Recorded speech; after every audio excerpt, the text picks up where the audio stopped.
यीशु जी, मैं जानता हूँ कि आप परमेश्वर से आए हैं। आप जो चमत्कार करते हैं वे कोई साधारण व्यक्ति नहीं कर सकता। हाँ, यह सच है मेरे बच्चे। मैं परमेश्वर की ओर से आया हूं ताकि लोगों को सत्य और अनंत जीवन का मार्ग दिखा सकूं। मैं परमेश्वर के राज्य में कैसे जा सकता हूँ? मैं तुमसे सच कहता हूं, जब तक कोई नया जन्म न ले, वह परमेश्वर के राज्य को देख नहीं सकता। लेकिन मैं तो पहले ही जन्म ले चुका हूँ, मैं दोबारा कैसे जन्म ले सकता हूँ?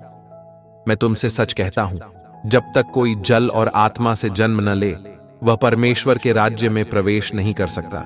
शरीर से जन्मा शरीर ही होता है, लेकिन आत्मा से जन्मा आत्मा होता है। नया जन्म आत्मा के द्वारा होता है। इसका मतलब है कि तुम्हें अपने पापों से मुक्ति पाकर परमेश्वर के निकट आना होगा। मैं आत्मा से जन्म कैसे ले सकता हूँ? यह परमेश्वर का कार्य है।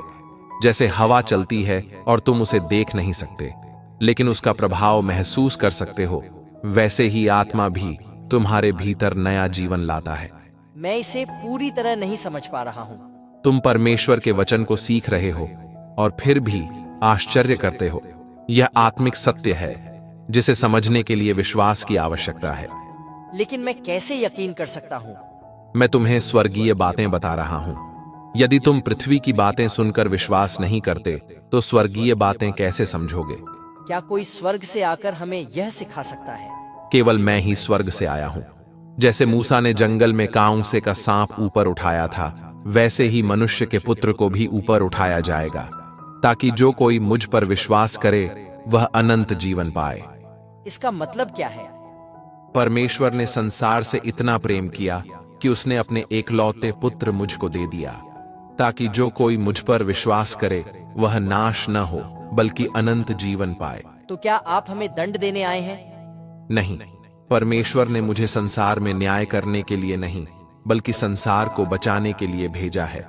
जो मुझ पर विश्वास करता है वह दोषी नहीं ठहराया जाता, लेकिन जो विश्वास नहीं करता वह पहले से ही दोषी है। कुछ लोग आपकी बात क्यों नहीं मानते? लोग अंधकार में रहना पसंद करते हैं क्योंकि वे अपने पापों से प्रेम करते हैं। लेकिन जो सत्य का पालन करता है वह प्रकाश में आता है, ताकि उसके कार्य परमेश्वर में किए गए दिखें। मैं प्रकाश में आना चाहता हूँ। अगर तुम मुझ पर विश्वास करोगे और परमेश्वर के मार्ग पर चलोगे, तो तुम परमेश्वर के राज्य का हिस्सा बन जाओगे।